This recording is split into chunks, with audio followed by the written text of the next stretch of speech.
Escuela de Desarrollo Cristiano de Canadá. Homilética para principiantes. Bases para elaboración de bosquejos para la predicación de la palabra de Dios por el profesor Víctor Manuel Buitrago Cruz. Bienvenidos. Bienvenidos a la Escuela de Desarrollo Cristiano de Canadá. Estamos tratando de estudiar homilética, pero este es un curso para principiantes. Su servidor, Víctor Manuel Buitrago Cruz. Usted puede escribirme a victorbuitrago@gmail.com. Entonces, les doy la bienvenida. Esta es nuestra lección número 4. Espero que usted haya tratado de trabajar los ejercicios que le dejé en la anterior clase para que podamos entender un poquito mejor esta. Vamos a comenzar entonces con nuestra lección de hoy, que es acerca de un punto muy importante en el desarrollo del bosquejo, del sermón. La clase 4, la cual es la frase de enlace o también la oración de transición. Usted lo va a encontrar con diferentes nombres en los textos de homilética. La oración transicional, le dicen otros. ¿Qué es la oración de transición? Se trata de puentes o enlaces entre cada una de las partes de un texto.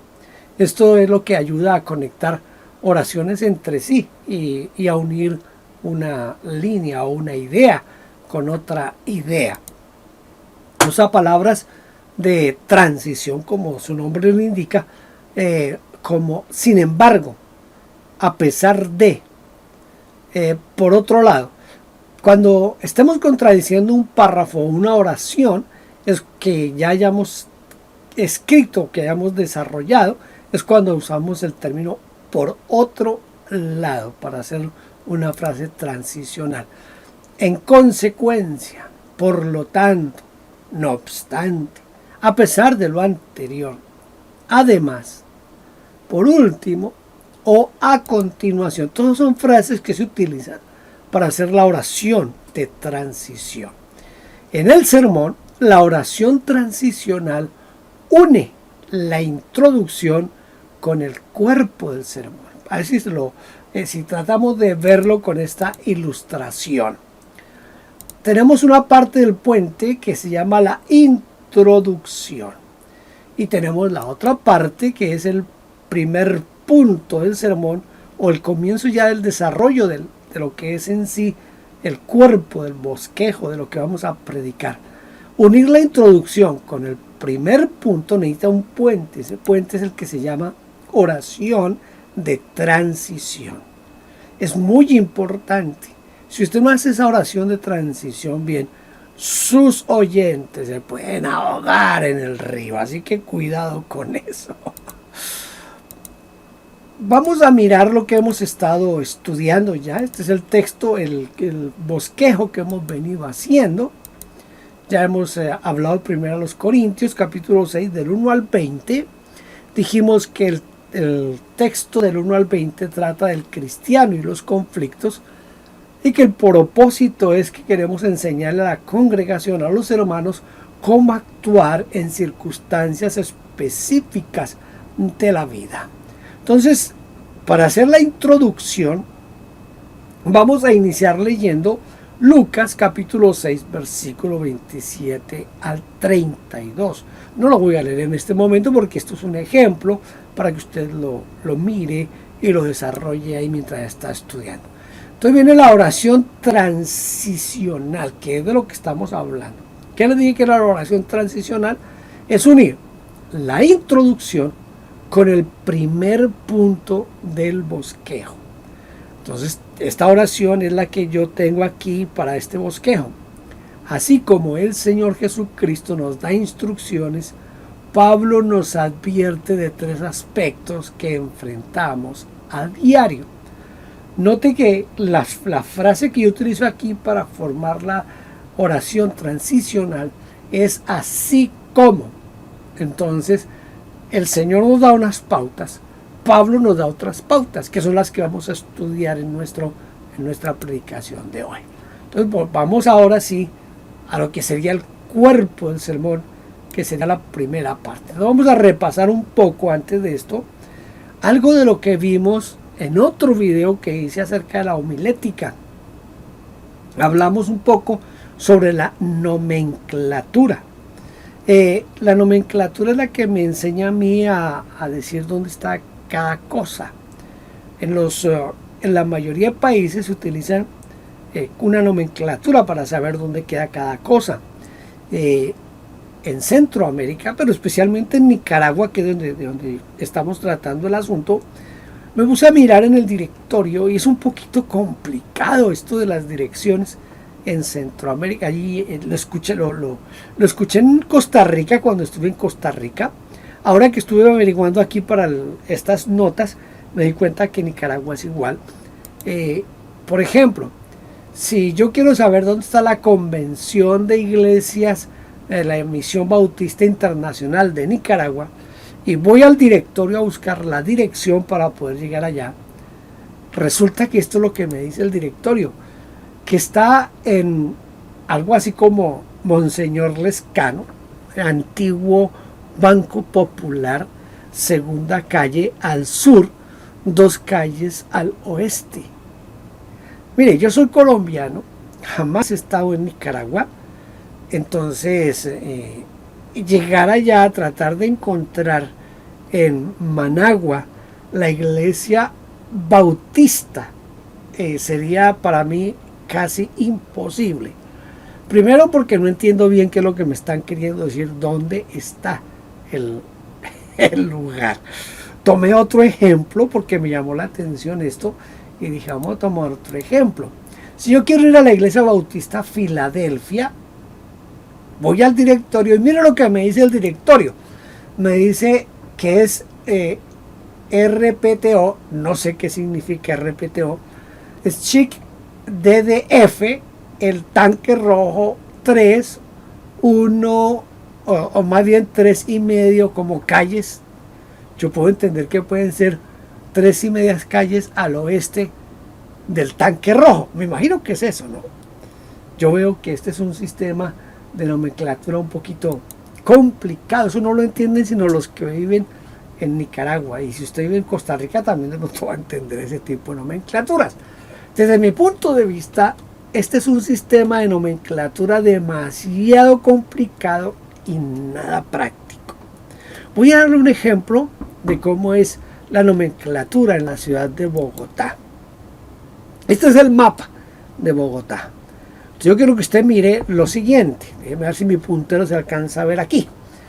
Si usted mira, las carreras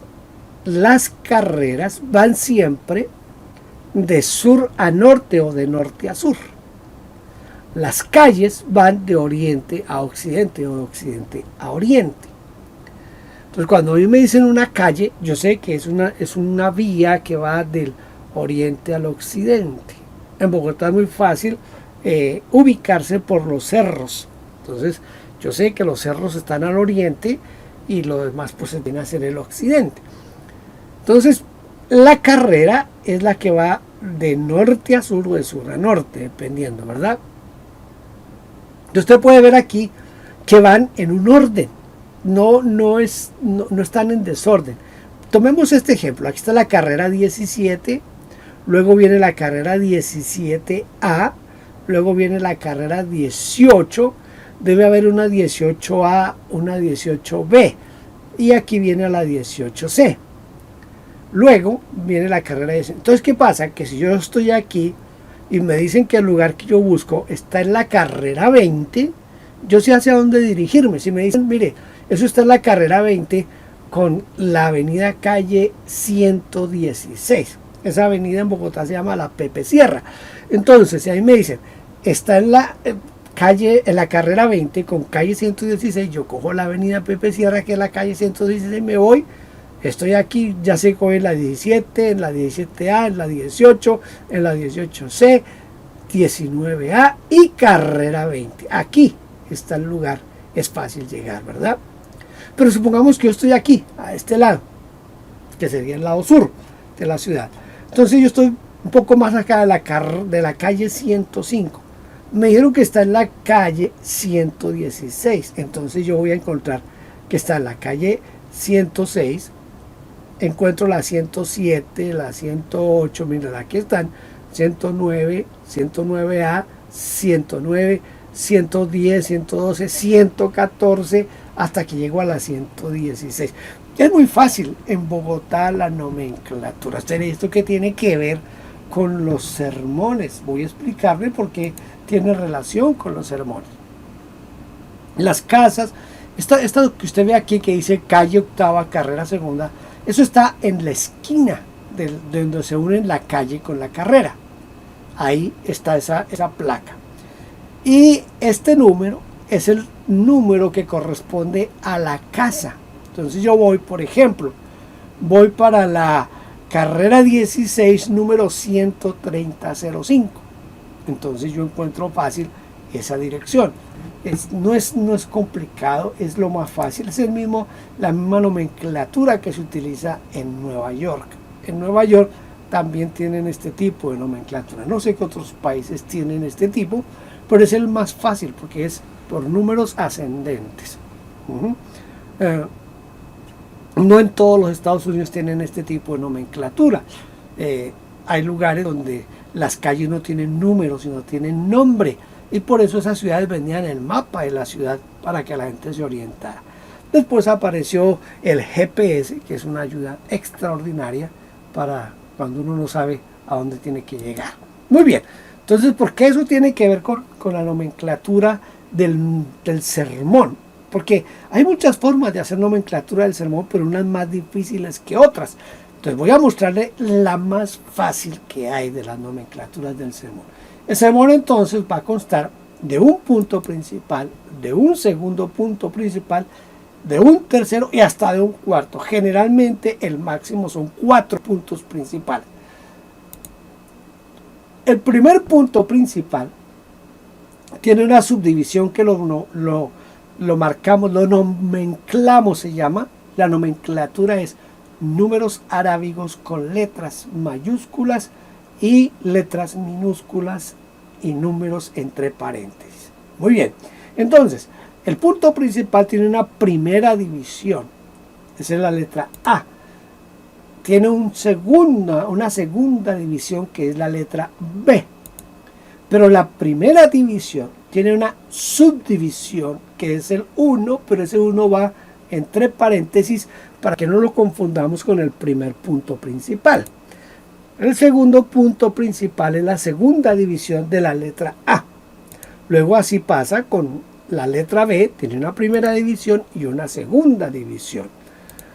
El segundo punto pues igual va a tener divisiones, no necesariamente tiene que llevar los números entre paréntesis siempre. A veces uno hace las divisiones solamente con las letras A, B, C, D y ya está terminado el asunto. Entonces esto es para darles un ejemplo de una nomenclatura fácil de hacer. No tiene ningún complique esta nomenclatura. Es algo así como si usted va a Bogotá y le dicen que tiene que ir a la calle 70 con la carrera 14, por ejemplo. Usted llega facilito, no importa dónde esté, porque usted solamente se da cuenta en qué orden van subiendo las calles, en qué orden van subiendo las carreras, y así usted va a encontrar fácilmente.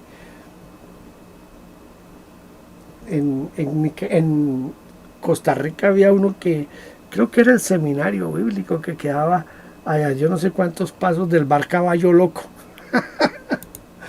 Ay. Vamos a continuar entonces con nuestro bosquejo. Ya lo tenemos, esta parte ya la hicimos, que es la primera carta a los Corintios, capítulo 6, versículos 7 al 8. Pero en realidad vamos a tomar del 1 al 20. Esto aquí, cuando digo aquí Corintios, primero a los Corintios capítulo 6, versículos 7 al 8, eso es lo que yo voy a leer para comenzar, pero realmente yo voy a abarcar del 1 al 20. Luego está el tema, dijimos que el tema eran 3 aspectos en la vida del cristiano. También pusimos como propósito saber cómo actuar en circunstancias específicas de la vida. Y tuvimos una introducción que es leer Lucas 6:27 al 32. Entonces, en la frase de enlace, la oración transicional dice: así como el Señor Jesucristo nos da instrucciones, Pablo nos advierte de 3 aspectos que enfrentamos a diario. Entonces ya le dije a la congregación que voy a hacer el contraste entre lo que Cristo nos enseña o a reafirmar lo que Cristo nos enseña con los puntos de Pablo, y que lo voy a hacer en 3, porque son 3 aspectos que nosotros enfrentamos a diario. Entonces no es complicado, ¿verdad? Hasta ahí estamos fáciles. ¿Cuál es el primer punto de este bosquejo? Es el cristiano y los conflictos. Note cómo la frase de enlace me llevó a unir la introducción con el primer punto del bosquejo. Dice que Pablo nos advierte de 3 aspectos. Entonces, ¿cuál es el primer aspecto? El cristiano y los conflictos. Eso está entre el versículo 1 y el versículo 8 del capítulo 6 de Corintios que estamos estudiando. Entonces, el conflicto es algo casi inevitable. Y mucho menos cuando tratamos de hacer una vida en comunidad. Siempre que hay vida en comunidad, las familias entran en conflictos, las iglesias entran en conflictos, las asociaciones entran en conflictos, la Junta de Acción Comunal entra en conflicto. Siempre que hay una vida en comunidad es inevitable el conflicto. Pablo nos dice que no debemos buscar a los incrédulos para mediar en el conflicto.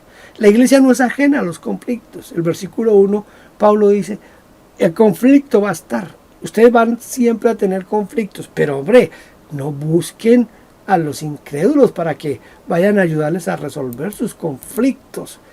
Los cristianos vamos a ser jueces de asuntos demasiado serios. Entonces aquí es donde vienen las subdivisiones. Si se dieron cuenta, me devuelvo un poquito para que se den cuenta, les hago otra vez el énfasis, que el punto A no tiene subdivisiones, ni el punto B tiene subdivisiones. Pero cuando entro al punto C, sí le tengo subdivisiones. Entonces los cristianos seremos jueces de asuntos demasiado serios. ¿Cuáles son esos asuntos? Nosotros vamos a juzgar al mundo. Ahí tengo, para reforzar el asunto, Apocalipsis 24 y Mateo 19:28. Pero también vamos a juzgar a los ángeles. Entonces, ¿cuál es el contraste? Que si vamos a juzgar al mundo y que si vamos a juzgar a los ángeles, entonces tenemos autoridad para juzgar los conflictos dentro de la iglesia entre los hermanos. Debemos estar capacitados para ayudar en el conflicto a los creyentes. Cuando hay creyentes en conflicto, alguien tiene que estar capacitado en la iglesia. La mejor solución es la que nos presenta el Señor Jesucristo allá en el texto que leí en la introducción. ¿Cuál es la mejor solución? Es estar dispuestos a sufrir el agravio. Casi nadie quiere sufrir el agravio, cada quien quiere reclamar sus derechos. Entonces, hemos terminado nuestro primer punto principal. El primer punto principal está entre los versículos. Me devuelvo para que usted se dé cuenta cómo es el asunto aquí. El primer punto está entre los versículos 1 y 8. Note eso, 1 y 8. Porque cuando usted lee Corintios, usted va a encontrar que cuando pasa al versículo 9, hay un cambio de asunto. Entonces, por eso es necesario que usted también lea con detenimiento en donde hay cambios de asunto mientras estamos leyendo. Ya hemos terminado nuestro primer punto principal. Ahora voy a pedirle que por favor usted desarrolle el segundo punto principal. Los versículos que corresponden a este segundo punto principal son del versículo 9 al versículo 11. Del 9 al 11. Entonces allí usted tiene que darle el tema, ¿verdad? El tema de esta sección. Voy a ayudarle con el tema del segundo punto principal. Será el cristiano y las normas del reino. El cristiano y las normas del reino. Trate de hacerlo para que cuando entremos a la clase número 5 podamos entender un poco más sobre esto. Entonces, vamos a tratar de repasar nuestro asunto de nuestra clase de hoy. ¿Cuál es el asunto de nuestra clase de hoy? El asunto de nuestra clase de hoy era la oración transicional, que es el momento en el que nosotros unimos la introducción con el primer punto del bosquejo. Que tengan una buena día, una buena noche, lo que sea. Dios los bendiga y los espero en la clase número 5. Muchas bendiciones.